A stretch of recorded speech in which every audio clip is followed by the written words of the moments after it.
scales and how to use them in gypsy jazz. My name is Nolan, and in a series of videos I'm answering your questions on playing gypsy jazz guitar. So make sure you subscribe to this channel, give us a like, leave a comment and share it with a friend. Scales and how to use them in gypsy jazz. I get a lot of questions about where you use scales, what scales you use over what chords, and a lot of guitar students love talking about scales. And basically I try and avoid scales, okay? That's the truth. I kind of do not think about scales. But I know a lot of people do, and I know it can help a lot of people, and it doesn't do any harm to know about the theory and the harmony. I'm going to give you just an example on minor swing now. If we were going to kind of play in a scaly way, which doesn't sound that pleasant, but it'll sound good.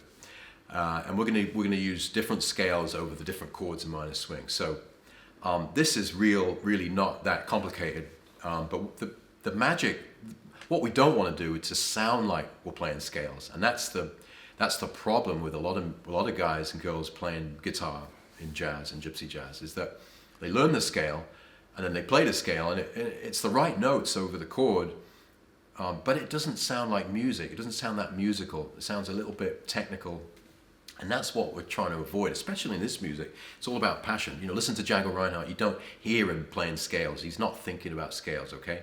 So that's a great inspiration. Okay, so if we are thinking about scales over minor swing, okay, you got to know the minor swing chord changes. So we want to know a scale over A minor, we want to know a scale over D minor, and we want to know a scale over E7, okay? So if we're going to play the scales, then just to grab one, and there's many scales you could use. You know, you can use modes and scales, melodic minors, harmonic minors, but basically if we take that really simple,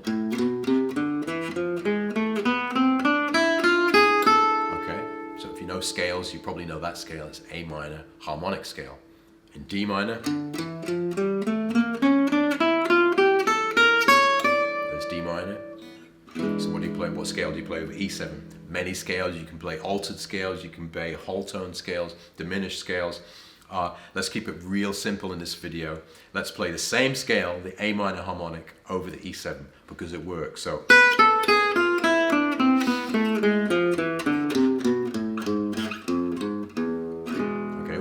E7 and the A minor. That scale that we're going to use over A minor also works over E7, so really handy to know that. So if we're going to play over, and we've got to play over the minor swing changes, which are 1, 2, A minor, D minor scale, D minor scale, E7 scale, the A minor harmonic, A minor using the A minor scale, up to D minor. Again, D minor scale, it's going to work. A minor scale is going to work. A minor harmonic scale is going to still work at E7, back to home. Then back to E7. So obviously you can go 2, 3, 4.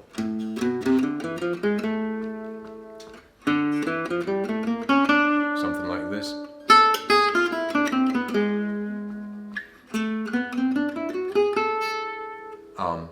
And I'm trying to give an example of what we don't really want to sound like. We want to try and the skill. So I think you'd agree that it's easy enough to understand that concept, that we want to put those scales over those different chords, and you've got to move the scale just like you move the chord. But then the trick is that how do you make the scales sound musical? And there's a lot of factors which can do that. Groove, feel, timing, personality, humor, bends, vibrato, so many factors which can bring those scales to life and make real music. And I'm not going to go through them all now, but I think I want to give you the concept. And it's true that knowing that scale, at least it gives you the confidence. It ticks the box of giving you the confidence that you're going to not sound totally terrible. So when you're playing, you're not going to play, that would sound terrible. It's like a G sharp minor scale. So at least you know it's the A minor scale over A minor. So then you want to try and, don't be afraid to leave gaps.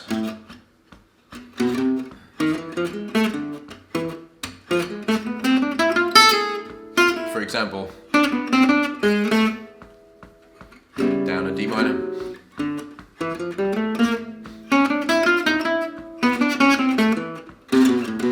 Okay, leaving gaps is a great way of kind of stopping it sounding like a scale, because scales are monotonous. trying to avoid. So just even by leaving a gap, you know what I mean? You can start to make it sound more musical. Lots of other ways. Bending up to the notes. That's just you.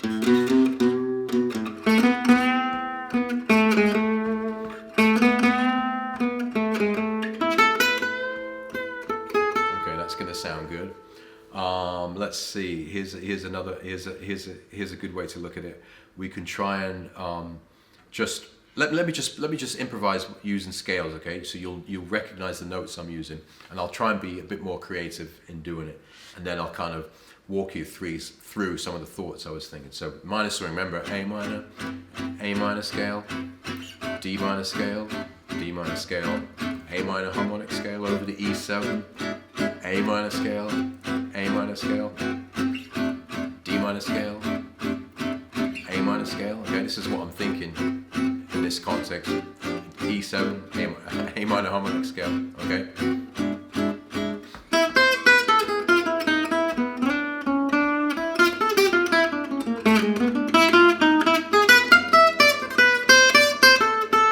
Gap, gap,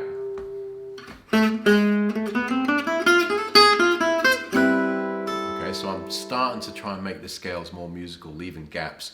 Another real great bit of advice is to not be locked into that scale, but remember that we can kind of use chromatics as the kind of glue to make it more jazzy. And we are playing jazz, right? It's not classical music, so we're playing jazz, gypsy jazz, so-called gypsy jazz. So we can kind of use chromatics to totally not have to worry about keeping in that scale. And because we're playing guitar, we know that the A minor area, whether it's pentatonic or the minor, it's all around here. So if we combine all those notes and not worry about connecting notes with chromatics, and chromatics are easy. We don't have to play them fast. If I was playing a chorus of minor swing, just using chromatics to kind of glue the scales together, then it really sounds to start like jazz, to sound like jazz. But having the confidence of knowing the scales, and you're roughly going to be in the right area. So a chorus of minor swing, we go. Okay, there's a gap. Straight scale, that worked. Chromatics, chromatic.